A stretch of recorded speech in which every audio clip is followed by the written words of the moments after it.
Stormbringer, online Austrian heavy metal sign. Okay. And just got a few questions before the show. You've been touring Europe in the last couple of weeks. Yes. How's been touring Europe so far? How did you like it? It's great. It's been the best time I've ever had. I mean, I was here a couple months ago, but we just did England and Australia, and it was a blast, and it's been awesome. We had a great time. It's great everywhere. Awesome. So you've been in Amsterdam? Yeah, we played Amsterdam. That was fun. And Paris. Well, we didn't play in Paris, but we played in France and Sweden and Switzerland, everywhere. It's been great. Did you have any chance of doing some sightseeing in Europe? Only in Paris. I had a day off in Paris, and I did all the typical stuff. Okay. That's about it. Okay.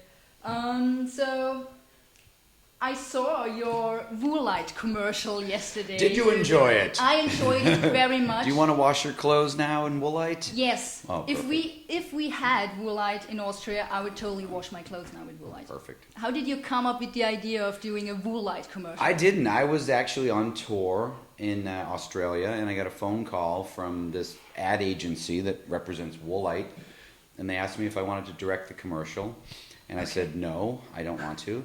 And they kept changing it around and making it easier and going, well, we can... They wanted to shoot it in South America for some reason. I'm like, oh, I'm not going all the way to South America for a Woolite commercial. And then they moved it to Canada, which was closer. Okay. And then I said, oh, screw it, I'll do it. That's so cool. I shot it in like one day. It was really easy. It was fun. I really liked it. It had this, the Devil's Rejects vibe to it. It really had. It's silly. That's cool. You know, whatever. So you're doing Lords of Salem now, I read? Yeah, well, I'm going to start that in September. Okay. I start working on that film in September, and that'll be, that'll take up all next year. So that'll be, it'll be out sometime in 2012. I'm not exactly sure when yet. All right. So is there any chance we'll ever see a full movie feature of Werewolf Women of the SS? Probably not. I would love to, but I don't own it. That's the problem. Okay. It's owned by somebody else. So I have some other monster Nazi ideas that may happen. Awesome. Yeah. They may not be werewolves, but they may be other things. All right, cool. So let's turn to music now. All right. What's on your iPod at the moment? What do you listen to? On my iPod at the moment, what did we listen to last night? Last night in the dressing room, we were listening to Danzig.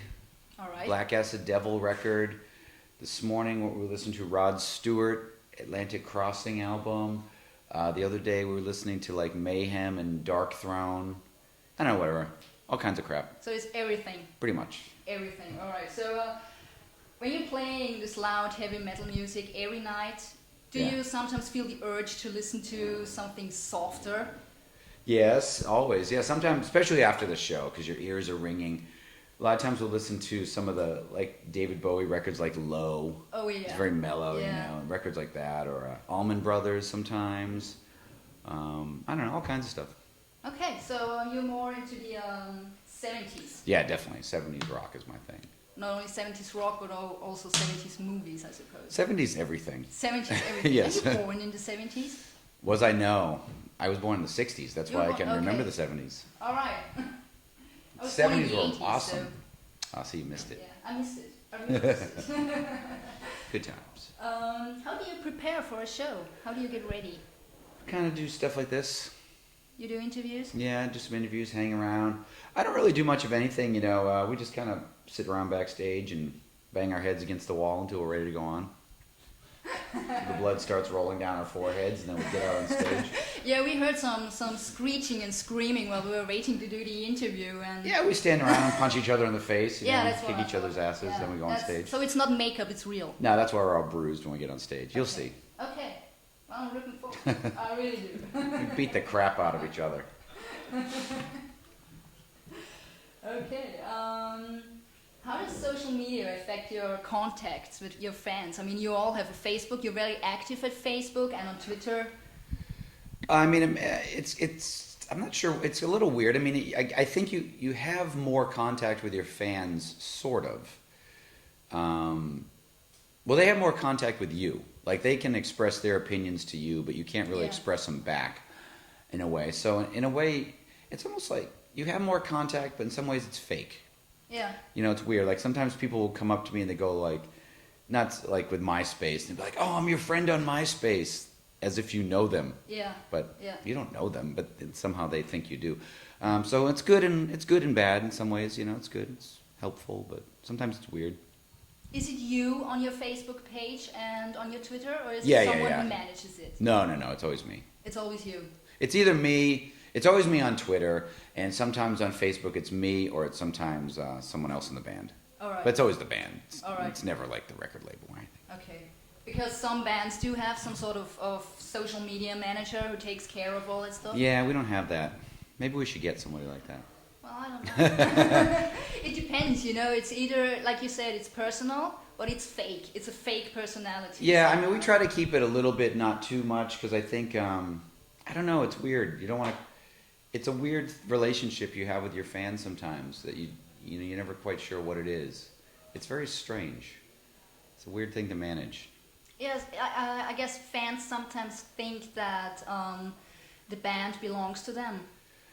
Well, and I guess, you know, in a way it does in a certain sense, but I guess what it is like you have fans and they have a certain idea of who you are and what it's all about, and you don't want to disappoint them. Mm-hmm. So you're always sort of trying not to disappoint them, Mm-hmm. even though you're not really sure what they want. So it's a little weird. So it's, you know, it's a never-ending battle. Yeah. Because the reason why I'm asking is because you had some sort of Facebook and Twitter war with some of your fans who thought you are the one who's guilty of canceling some shows in Europe. Oh yeah, well what I like to do sometimes, I've always done this, I did it on MySpace. Like sometimes people, like that's the thing about the internet, people will just write really shitty stuff. Yeah. So I'm like, hey, great. So I just repost it so everyone can see it. Because a lot of times they try to be anonymous, so they act really shitty. And I figure, might as well let everyone know how shitty you are. And then they always feel stupid. Yeah. Or hopefully. Because I just think that's the one thing I don't like about all this stuff is some people act like such assholes that it's kind of annoying. Like in certain websites, you know, you go to, and it doesn't matter what they're talking about. Everything people comment on is always negative, and it's so stupid after a while. It's just kind of depressing in a way. It bores. Yeah, I mean, it's sort of like everybody, it's just weird because when I was, you know, as a kid, I remember you would take a lot of shit from the people sort of outside, but if you had a group of fans and you were all into heavy metal, you didn't give each other shit. But now it seems like even the metal fans give each other shit all day long. Mm-hmm. And the fan, if you go to the horror movie website, those fans give each other shit all day long. So you just can't get away from it, and it gets really tiring. It doesn't mean anything because you don't know who's saying it, and you know, you could be having an argument online with a 10-year-old kid for all you know, or a 60-year-old lady. You don't even know who they are. But it's just kind of stupid. I mean, it doesn't bother me personally. I don't care, but it's just, you know, sort of a big waste of time. That's true. That is true. Is that the topic or the theme of Everything is Boring? I really like the concept of the actor on your blog and stuff. That was really funny. Yeah, I mean, everything is boring, isn't it? Well, that's true. At work most of the time. Yeah, I don't know. I just wish people.